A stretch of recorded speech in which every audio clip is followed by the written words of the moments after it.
Mi madre manipuladora destruyó mi matrimonio, volvió a mis hermanos en mi contra, difundió mentiras sobre mi salud mental y ahora se hace la víctima mientras yo intento reconstruir mi vida solo. Tengo 39 años. Me casé a los 26 con quien fue mi mejor amiga desde que teníamos 19. Fue una relación real, de esas que no surgen todos los días. Nos entendíamos con una mirada, y aunque tuvimos nuestras peleas, como todos, nos respetábamos, nos escuchábamos, y más que nada, éramos equipo. Hasta que mi mamá metió la mano. Si tuviera que explicarlo con una palabra, control. Mi mamá siempre tuvo la necesidad de controlar todo. Dónde vivíamos, con quién hablábamos, qué hacíamos los fines de semana. Al principio era más sutil, con comentarios pasivo-agresivos o manipulaciones emocionales tipo «yo solo quiero lo mejor para ustedes» o «si no vienen a cenar, para que soy madre». Pero con los años, eso se fue convirtiendo en algo más tóxico. Yo crecí en una familia donde discutir era pecado. Todo se barría bajo la alfombra, todo se justificaba con frases como «es que tu madre es así» o «ya sabes cómo se pone, mejor no digas nada». Mis hermanos menores, una hermana y un hermano, aprendieron a callarse. Yo también lo hacía, hasta que me casé. Mi esposa era distinta. Ella venía de una familia complicada, pero al menos tenían la regla de oro de poner límite. Y eso a mi madre no le gustó desde el primer día. Me acuerdo perfecto, primer cumpleaños que pasamos como casados, mi mamá organizó una cena sin preguntarnos si queríamos algo, ni siquiera si teníamos otros planes. Simplemente lo asumió. Cuando le dije que íbamos a ir a cenar los dos solos, porque era nuestro primer cumpleaños como matrimonio, me colgó el teléfono. Me mandó un mensaje larguísimo después, diciendo que estaba decepcionada, que ella había hecho el esfuerzo, que una madre no se merecía eso. Ese fue el comienzo. Durante los siguientes años, mi madre hizo una guerra silenciosa contra mi esposa. A veces disfrazada de preocupación, decía que mi esposa me alejaba de la familia, que no colaboraba con los eventos, que era muy fría. Otras veces más directa, la criticaba por su ropa, por su trabajo, incluso por nuestra forma de criar a nuestro hijo. Sí, tenemos un hijo que ahora tiene 8 años. Y yo trataba de estar en el medio. Intentaba mediar, suavizar. Les decía a las dos que no era tan grave, que había malentendidos, que podían llevarse bien si se daban una oportunidad. Estaba tan desesperado por mantener la paz que terminé traicionando a ambas, pero sobre todo, a mí mismo. Con el tiempo, mi madre fue envolviéndome en una especie de red de culpa. Me llamaba todos los días, se aparecía en casa sin avisar. Si no le contestaba rápido, empezaban los mensajes con tono trágico: estoy sola, no tengo a nadie, ni mis hijos me llaman. Me usaba como su psicólogo, su hijo, su paño de lágrimas, y su soldado. Y yo caía, una y otra vez. Mi esposa, por otro lado, cada vez estaba más agotada. Yo lo veía, pero no quería aceptarlo. Ella me decía: tu mamá está arruinando esto, y vos la dejás. Y yo, en vez de plantarme, le pedía paciencia, que era mi madre, que algún día iba a cambiar. Spoiler, no cambió. La gota que rebalsó el vaso fue hace 2 años, cuando decidimos mudarnos. Yo había conseguido una mejor oportunidad laboral en Colorado, vivíamos en Arizona en ese entonces. Mi esposa estaba feliz, mi hijo también. Iba a ser un cambio enorme, pero necesario. Estábamos listos para tener algo nuestro, sin esa presencia invasiva constante. ¿Y qué hizo mi madre? Llamó a toda la familia. Les dijo que la estábamos abandonando, que no iba a volver a ver a su nieto, que yo era un mal hijo, que mi esposa me había lavado el cerebro. Se armó un escándalo familiar ridículo. Mi hermano me dejó de hablar. Mi hermana me escribió un mensaje diciéndome que le partía el corazón verme actuar así. Todo por una maldita mudanza. Yo traté de mantenerme firme. Me dije que ya era hora de elegir mi vida, de proteger mi matrimonio, a mi hijo, a mí mismo. Nos mudamos igual. Pero no duró mucho. 2 meses después, mi esposa me dijo que no aguantaba más, que no podía seguir casada con alguien que no sabía poner límite, que me amaba, pero que la carga emocional era insoportable, que habíamos construido una vida hermosa, pero que la presencia de mi madre era una sombra constante, incluso a cientos de millas. Y no me lo dijo con odio, me lo dijo llorando, con dolor, con resignación, como alguien que amó con todo, pero que ya no podía sostenerlo sola. Yo lloré también, me arrodillé, le supliqué, le prometí que ahora sí iba a cambiar, que iba a cortar con mi madre, que iba a empezar terapia, que haría lo que fuera, pero era tarde. Lo peor de todo fue que cuando le conté a mi madre, ¿sabes qué hizo? Se hizo la sorprendida. Dijo: ¿y yo qué tengo que ver? Me lo dijo así, con la voz más cínica del mundo, como si no supiera, como si no hubiera manipulado cada paso, cada relación, cada espacio que tocaba. En ese momento entendí que mi madre nunca iba a cambiar, que todo lo que ella hace lo justifica desde su amor de madre, pero en el fondo es un agujero emocional que nunca se llena. Que quiere tener el control de todo porque si no lo tiene, siente que se desarma. Y entendí también que fui su cómplice por años. Por miedo. Por culpa. Por no saber ser hijo y hombre al mismo tiempo. Me quedé solo. En un departamento vacío. Mi esposa se volvió a Arizona con nuestro hijo.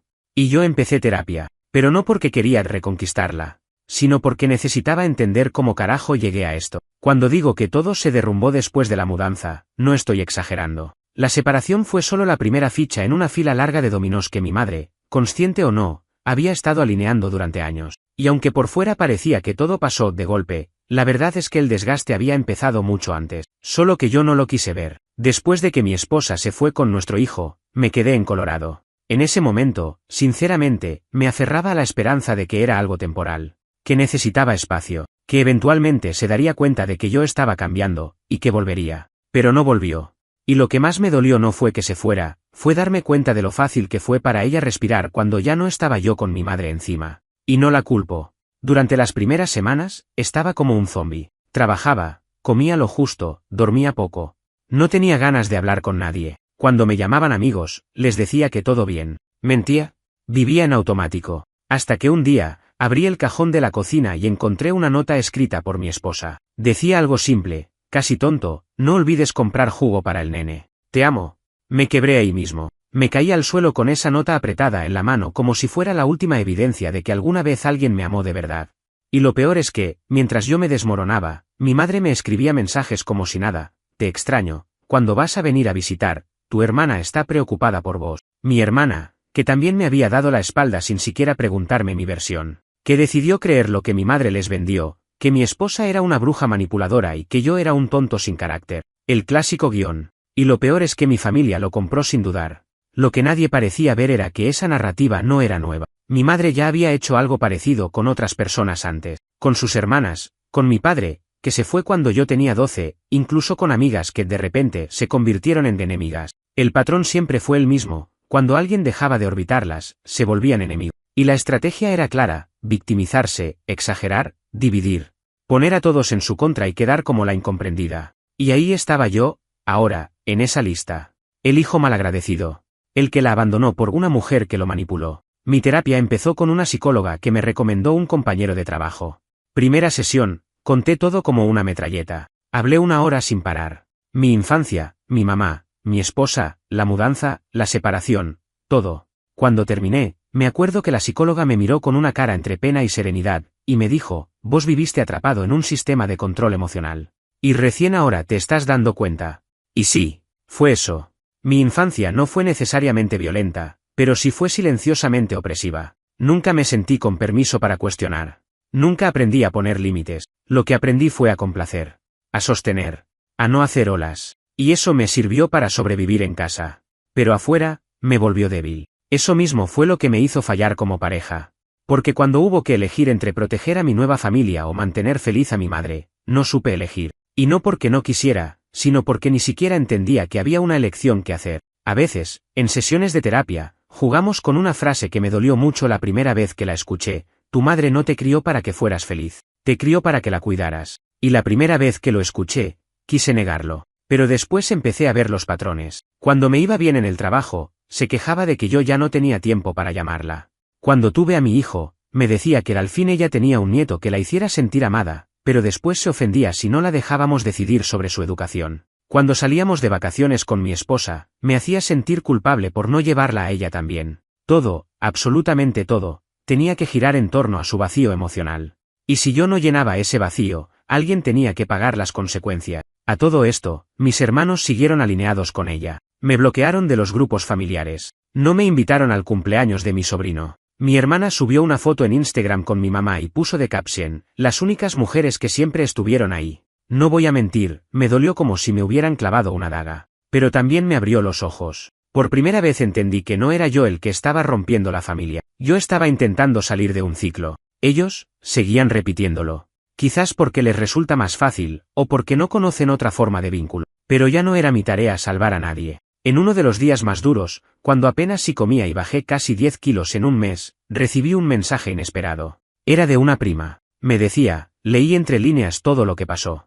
No sé si querés hablar, pero te creo. Lloré otra vez. Porque a veces, una sola persona que te cree, que te escucha sin pedirte explicaciones, puede hacer la diferencia. Y ahí fue cuando empecé a reconstruirme. Todavía me faltaba mucho, pero al menos ya no estaba en negación. Y mi madre, ella seguía como si nada. Publicando fotos con sus nietos, escribiendo frases tristes en Facebook, diciendo que sus hijos ya no la valoraban. Siempre con esa máscara de víctima. Siempre esperando que alguien le diga pobrecita. A esta altura ya había dejado de contar los días desde que mi esposa se fue con nuestro hijo.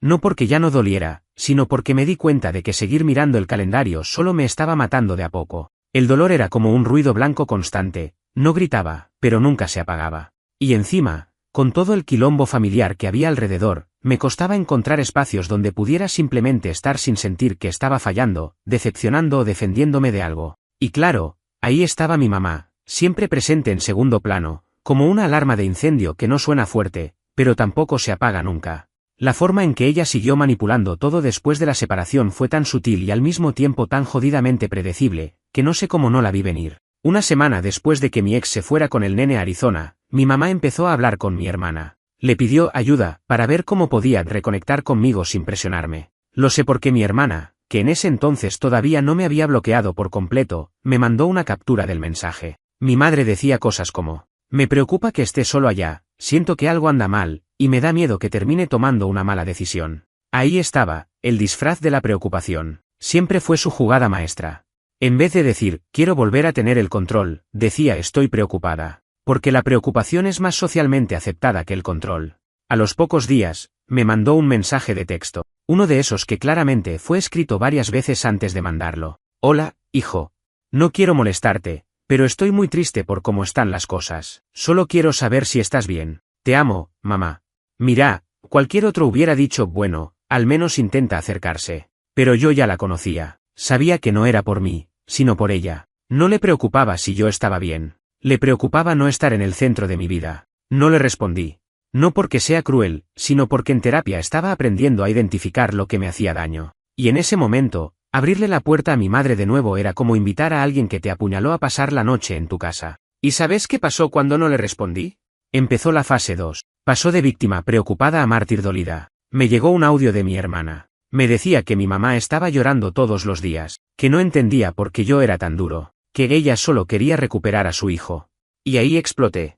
Le mandé un audio largo a mi hermana, el último que le mandé hasta el día de hoy, y le dije: decime, ¿vos viste alguna vez que mamá llore por algo que no tenga que ver con ella misma? ¿Alguna vez la viste angustiada por algo que no fuera su propio drama? Yo la vi hacer esto con papá, con tías, con amigas. Y ahora conmigo. No estoy desaparecido, no estoy maltratando a nadie, solo estoy poniendo límites. Pero claro, en esta familia poner límites es pecado. Nunca me respondió. No me sorprendió. Lo que sí me sorprendió fue lo que pasó después. Mi madre empezó a contactar a mi ex. Sí. Después de haber dicho que ella nunca la soportó, que le sacó a su hijo, que era una manipuladora profesional, ahora le escribía como si fueran amigas de toda la vida. Un mensaje decía algo así como: sé que ya no están juntos, pero vos siempre serás parte de la familia. Si necesitas algo, estoy acá. Y si alguna vez querés que hablemos como dos mujeres que se preocupan por él, contá conmigo. Cénica. Era tan transparente su movida que hasta mi ex, que no es santa, pero sí bastante centrada, me lo reenviaba entre risas. Me decía: ¿esto es joda? Tu vieja está queriendo hacer alianza conmigo ahora. Sí. Lo estaba intentando, porque mi madre no tolera perder. Y en su cabeza, todo esto era una guerra de trincheras, y ella no podía quedarse sin aliados. Pero lo que realmente me terminó de quebrar, lo que me hizo entender que yo necesitaba cortar completamente el lazo con esa mujer, fue una conversación con mi hijo por videollamada. Fue un sábado a la tarde. Lo llamé como siempre, charlamos, me contó que había ido a un parque con su mamá, que había comido helado, cosas normales. Y en un momento, me dice: abuela dijo que te fuiste porque estabas enojado con nosotros. Te juro que me quedé helado. Le pregunté: ¿cómo que me fui? Y me dice: sí, que no querías estar más con nosotros porque te gusta estar solo. Sentí una mezcla entre furia y tristeza que no te puedo describir. Me tuve que tragar las lágrimas en el momento para no preocuparlo. Le dije con la voz lo más calma que pude: eso no es verdad, mi amor. Yo siempre te voy a querer y siempre voy a estar para vos. A veces los adultos tienen problemas, pero nunca es culpa de los chicos, ¿sí? Me dijo que sí, y cambiamos de tema. Pero por dentro yo ya estaba decidido. No podía permitir que mi madre siguiera contaminando incluso mi relación con mi hijo. No podía dejar que ella, con sus dramas y su veneno emocional, siguiera repitiendo el ciclo con la próxima generación. Esa misma noche, bloqueé su número, borré su contacto, silencié sus redes sociales. Le pedí a mi ex que no le permitiera más contacto directo con nuestro hijo. No por despecho, sino porque ahora entendía que mi madre no era una figura segura. Era un riesgo emocional. Y yo tenía la responsabilidad de cortar esa cadena. Después de bloquear a mi madre y dejar bien claro que no quería más contacto, me invadió una mezcla rara de emociones. Una parte de mí estaba aliviada, como si me hubiera sacado una mochila de concreto que venía arrastrando desde la infancia. Pero otra parte, esa que había sido criada para obedecer, para no hacer sentir mal a los demás, me susurraba al oído que era un mal hijo. Que estaba siendo cruel, que algún día me iba a arrepentir. Y ahí me di cuenta del nivel de manipulación emocional con el que crecí. Esa culpa no era natural. Me había sido implantada. Durante años, había sido entrenado para poner las emociones de mi madre por encima de las mías, para sentirme mal si ella se sentía mal, para hacer cualquier cosa con tal de evitar que se enojara, se entristeciera o simplemente me diera la espalda. Y ahora, por fin, estaba cortando el cordón. No el umbilical. Ese lo deberían cortar al nacer. Estaba cortando el cordón de la culpa. Lo que más me ayudó en ese momento fue el espacio. No tenerla llamando, escribiendo, interfiriendo. Me permitió empezar a pensar con claridad. Me permitió volver a escuchar mi propia voz después de años de tener la suya en el fondo como un eco constante. La terapia seguía. Y cada sesión destapaba otra capa que yo no sabía que existía. Empezamos a trabajar en cómo elegía mis vínculos, cómo ponía, o no ponía, límites, cómo reaccionaba frente al conflicto. Y lo más fuerte fue darme cuenta de algo. Yo había sido criado para complacer, no para conectar. Y eso afectó toda mi vida. Mis relaciones, mis amistades, mi matrimonio. En vez de hablar, acordar, poner límites, yo negociaba con el miedo. Miedo a decepcionar. Miedo a ser rechazado. Miedo a que alguien se enojara conmigo. Y cuando uno vive así, nunca está presente de verdad. Siempre estás interpretando un personaje. Uno que no molesta, que no incomoda, que se adapta a lo que el otro necesita. Así era con mi mamá. Así fui con mi esposa. Así fui con casi todos. En paralelo, empecé a reconstruir el vínculo con mi hijo desde la distancia. No fue fácil. Estábamos a más de 1000 kilómetros. Las llamadas por videollamada eran buenas, pero frías. Él estaba bien, pero yo sabía que no era lo mismo que tenerlo conmigo. Así que empecé a planear viajes para ir a visitarlo cada 2 o 3 semanas, aunque sea un par de días. No voy a mentir, eso me partía al medio. Verlo, abrazarlo, llevarlo al parque, y después volverme solo al aeropuerto era como arrancarme una parte del alma. Pero lo hacía igual. Porque al menos ahí sí estaba eligiendo desde el amor, no desde el miedo. Y eso era todo lo que podía ofrecer en ese momento. Presencia real. Aunque doliera. Mientras tanto, mi madre seguía con su show. Me enteraba por terceros que andaba diciendo que yo la había echado de mi vida, que no entendía qué le había hecho para merecer eso, que ella solo quería a su hijo cerca. Una amiga de la familia, con la que todavía tenía trato, me dijo algo que se me quedó grabado. Tu mamá habla de vos como si fueras una propiedad que alguien le robó. Y sí, eso era. Para ella, yo no era un individuo con voluntad propia. Era su hijo, en el sentido de cosa que me pertenece y debe actuar como yo quiero. La separación con mi ex se formalizó unos meses después. Fue amigable, pero dolorosa. No hubo peleas por la custodia, ni gritos, ni abogados sucios. Solo 2 personas adultas firmando un papel con los ojos hinchados. Ella me dijo que aún me quería, pero que había dejado de confiar. Que no podía seguir esperando a que yo arreglara los daños que no había causado, pero que sí permití. Y tenía razón. A partir de ese momento, todo fue reconstrucción. Paso a paso. Como cuando tiras abajo una casa vieja y tenés que decidir desde cero si vas a levantar otra en el mismo lugar o mudarte por completo. Yo decidí quedarme. Colorado me había dolido, pero también me había dado la distancia necesaria para entender, para sanar. Empecé a salir más. No en plan fiesta, sino en plan quiero volver a vivir. Caminatas, cafés solo, libros, cine. Cosas simples. Y sí, también conocí gente. Un par de citas, alguna conexión pasajera. Nada serio. Todavía no estaba listo. En uno de esos encuentros casuales, una mujer, que venía de un matrimonio igual de roto que el mío, me dijo algo que me impactó. ¿Sabes qué es lo más jodido de crecer en una familia manipuladora? Que después, cuando alguien te trata bien, no sabes qué hacer, porque el amor sano no duele. Y uno ya se acostumbró a que si no duele, no es real. Me voló la cabeza, porque así me sentía. Había vivido tanto tiempo bajo esa nube de drama y culpa, que cuando alguien simplemente me escuchaba sin pedir nada a cambio, me incomodaba. Me parecía sospechoso. Ahí entendí que tenía que aprender de nuevo, desde cero. Cómo vincularme, cómo confiar, cómo poner límites sin sentir que estaba lastimando a alguien, cómo decir no sin morirme de culpa. No fue ni es un camino fácil, Pero al menos ahora sé que voy en dirección contraria al infierno emocional que fue mi vida por más de 30 años. Y en cuanto a mi madre, bueno, su silencio también fue una respuesta. Una especie de aceptación forzada. Nunca se disculpó. Nunca intentó reparar. Solo asumió su papel de víctima y siguió con su vida. En el fondo, creo que todavía espera que un día yo aparezca en su puerta pidiéndole perdón. No sé si alguna vez te diste cuenta de que estás respirando mal hasta que te alejas de lo que te ahoga. Para mí, ese momento fue una mañana cualquiera, casi sin querer. Me había despertado tarde un sábado, estaba solo en casa, hacía un frío seco de esos típicos de invierno en Colorado, y por primera vez en meses, no sentí esa presión en el pecho. No fue una revelación mística ni una escena de película, simplemente, noté que estaba tranquilo, sin mensajes pendientes, sin llamadas pasivo-agresivas, sin tener que revisar cada palabra antes de decirla. Fue en ese instante donde me cayó la ficha de que lo que yo llamaba familia había sido, durante años, una jaula emocional. Ese día me hice un café, me senté en el patio envuelto en una manta, y por primera vez en mucho tiempo, no sentí culpa por estar en paz. El proceso de sanar no es lineal, ni heroico, ni glamoroso, es feo, es desordenado. Un día te levantas sintiéndote fuerte y al otro te tira al piso una canción en la radio. Pero si hay algo que aprendí en este camino es que la sanación no es un destino, es una práctica, una elección diaria. Mientras tanto, mi ex y yo empezamos a establecer una dinámica más estable para criar a nuestro hijo. No fue fácil. Al principio, cada conversación era una especie de campo minado donde cualquier palabra mal dicha podía explotar. Pero con el tiempo, el respeto fue reemplazando al resentimiento. No porque olvidáramos todo, sino porque empezamos a entender que era más importante ser buenos padres que tener razón. Ella también estaba cambiando. La veía más firme, más segura. Y eso, lejos de molestarme, me inspiraba. Porque en el fondo, verla florecer sin la sombra de mi familia encima me hizo ver lo injusto que había sido todo para ella. Me bancó más de lo que debía. Aguantó en silencio mientras yo me debatía entre mi madre y ella. Y cuando entendió que yo no iba a elegir, o peor, que no sabía cómo elegir, decidió soltarse. Y no la culpo ni un segundo. En terapia, seguíamos escarbando capas. Una de las más profundas fue entender cómo mi madre había moldeado incluso mi forma de amar. Me hizo creer que el amor era sacrificio, sufrimiento, renuncia, que querer a alguien significaba aguantar, ceder, callar.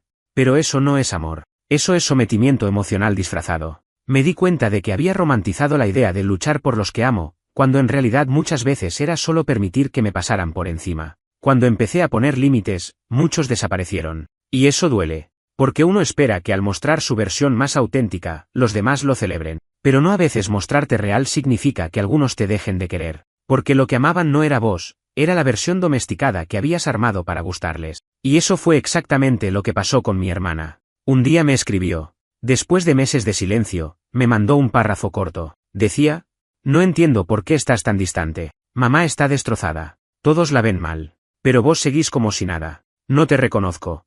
No respondí. No porque no tuviera ganas, sino porque entendí que no servía de nada explicarle algo que ella no quería escuchar. Si todavía pensaba que poner límites era crueldad, entonces no estábamos en el mismo canal. Después supe, por otra prima, que mi hermana había organizado una intervención familiar. Querían que yo viajara para hablar todos juntos. Me negué rotundamente. ¿Qué iba a ganar yendo a sentarme en una mesa donde todos ya tenían su narrativa armada? Donde yo era el ingrato, el resentido, el que se dejó llenar la cabeza por la ex. No, ya no iba a ser parte de ese teatro. Esa fue otra cosa que empecé a valorar con el tiempo, la capacidad de decir no y no desde la bronca, sino desde la dignidad.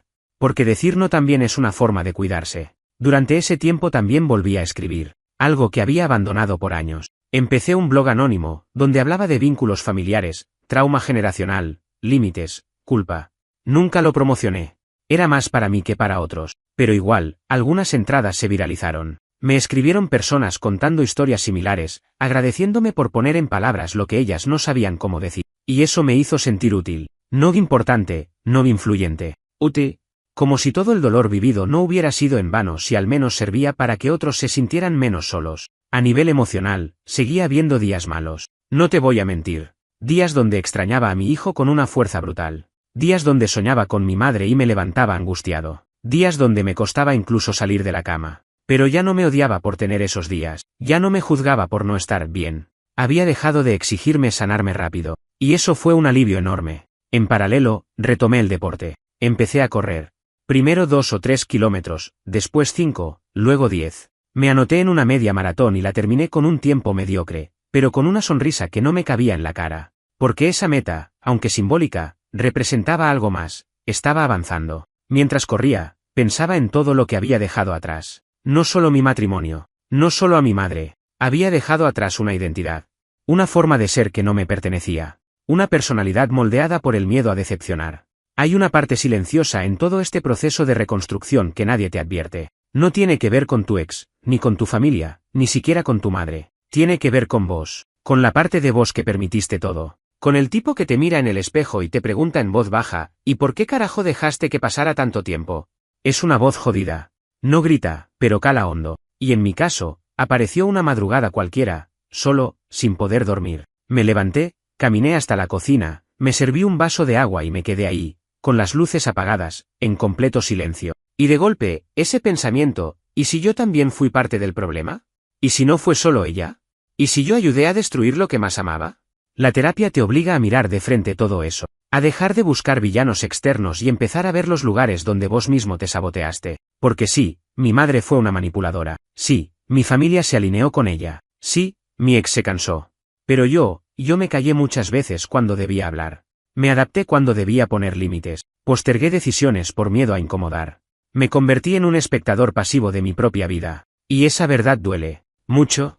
Empecé a escribir una carta que nunca envié. Una carta a mi yo de hace 10 años. No para aconsejarlo. No para prevenirlo. Solo para decirle, lo entiendo. Porque ese tipo, ese yo de 30 años, estaba solo, confundido, intentando ser buen esposo, buen hijo, buen padre, todo al mismo tiempo, sin tener herramientas para nada. Y nadie te enseña a equilibrar todo eso cuando creciste en una casa donde el amor siempre venía condicionado. Si haces lo que digo, te quiero. Si me obedeces, sos buen hijo. Si me haces sentir bien, entonces vales. Viví décadas creyendo que amor era eso, rendimiento emocional, dar sin recibir, ceder sin preguntar.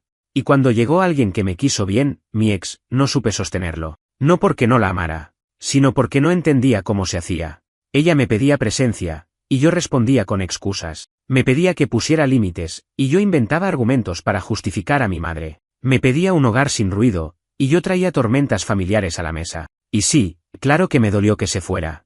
Pero lo que más me dolió fue ver su paz después, porque su paz me confirmó todo lo que no fui capaz de proteger. Durante ese tiempo, tuve varias oportunidades de reconciliarme con mi familia, entre comillas, porque lo que realmente querían era volver a ponerme en el lugar de siempre, el hijo que no molesta, que aparece en Navidad, que sonríe en las fotos, que no incomoda con preguntas difíciles. Me escribieron para cumpleaños, para Pascuas, para el Día del Padre, siempre con tono cordial, siempre con frases tipo ojalá estés bien, o seguís siendo parte de esta familia, pero ninguna disculpa, ningún reconocimiento real del daño, solo silencios maquillados de cortesía. Y yo ya no podía jugar ese juego, porque entendí que seguir en contacto con personas que niegan su parte de responsabilidad no es sanación, es recaída.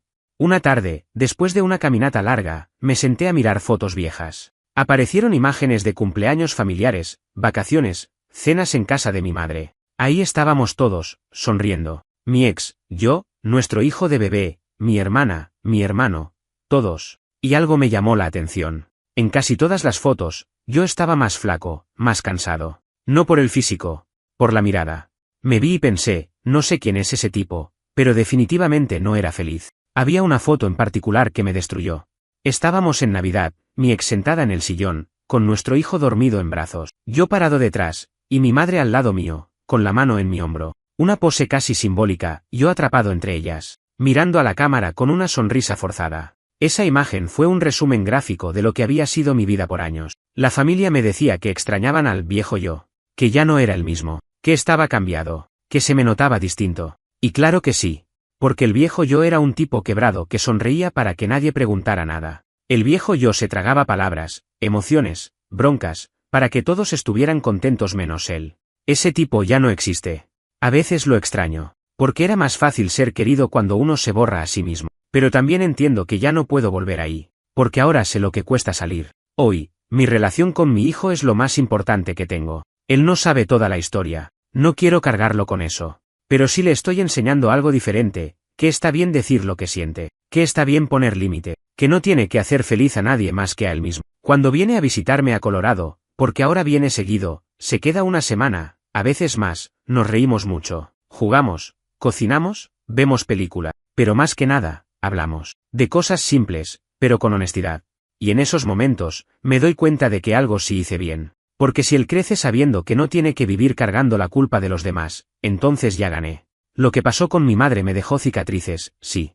Pero no todo fue en vano. Porque a través de esa herida aprendí a reconocer lo que no quiero repetir. Llegar hasta acá fue como arrastrarme por una autopista con vidrios rotos. Y lo peor es que muchos de esos vidrios los había puesto yo mismo. Uno no se da cuenta de lo profundamente que está atrapado en una red familiar tóxica hasta que empieza a salir. Y cuando salís, no es con aplausos. Es con castigo, con silencio, con frases disfrazadas de preocupación que son puro juicio. En los meses siguientes a que corté todo contacto con mi madre, pasaron cosas que me dejaron en claro lo enfermo que era ese sistema. Un día me escribió un conocido de la familia. No era alguien íntimo, más bien un tipo con el que jugaba al softball en Arizona, que conocía a mis viejos. Me dijo que había visto a mi madre en una reunión y que ella le había contado que yo me había perdido, que estaba confundido, que me había alejado de todos por influencia de gente equivocada, léase, mi ex. Ahí entendí que, para ella, incluso mi despertar era una ofensa. No le preocupaba mi bienestar, le preocupaba perder la narrativa. No podía soportar que yo contara mi versión, porque entonces el papel de víctima se le venía abajo. A partir de ahí decidí que iba a empezar a hablar. No por venganza, no por rencor, sino porque el silencio había sido el arma más poderosa que usaron contra mí. Y romper ese silencio se convirtió en un acto de amor propio. Entonces hablé. Con amigos, con familiares más lejanos, con algunos conocidos, no con tono de denuncia, sino con verdad.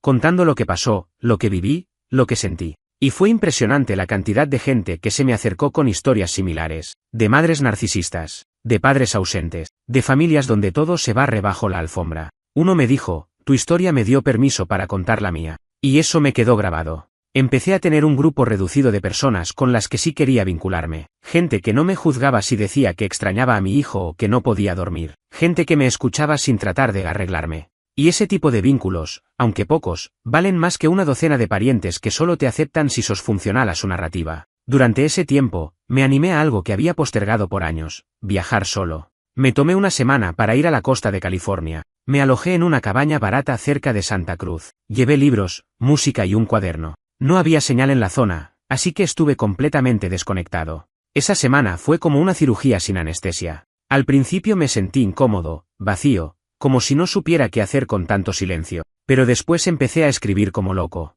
No cuentos ni ensayos. Escribí sobre mí, sobre cosas que nunca me había dicho, sobre los lugares donde todavía me dolía, sobre las partes de mí que me daban vergüenza. Lloré mucho esa semana, pero también me reí. Me reconcilié con partes de mí que había juzgado. Me dije verdades sin filtro, y volví a Colorado con menos miedo y más claridad.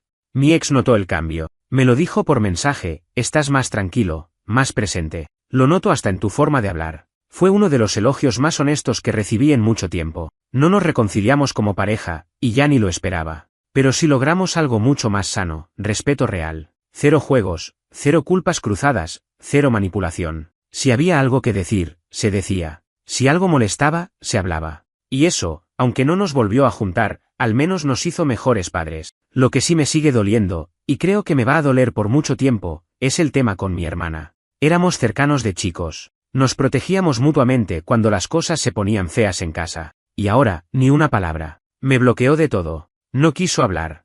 Eligió el bando de mamá sin cuestionar nada. Me gustaría creer que algún día va a entender, que va a mirar hacia atrás y se va a dar cuenta de que yo no la traicioné, sino que me estaba salvando. Pero también entendí que no puedo vivir esperando eso, que hay cosas que uno tiene que soltar sin cierre. Hay algo jodido en crecer con personas que te hacen sentir que si no las tenés cerca, sos menos. Te educan para depender emocionalmente, para medir tu valor en función de lo que das, no de lo que sos. Entonces, cuando decidís romper con eso, se te viene el mundo encima. Pero lo que se cae no es tu mundo, es la mentira que te contaron sobre lo que tenías que ser. Y sí, te vas a quedar solo un tiempo, vas a sentir que nadie te entiende, vas a dudar de cada decisión. Pero si te bancas ese silencio, vas a empezar a escucharte. Y cuando eso pasa, algo cambia para siempre. Hoy, sigo caminando ese proceso. No estoy bien del todo.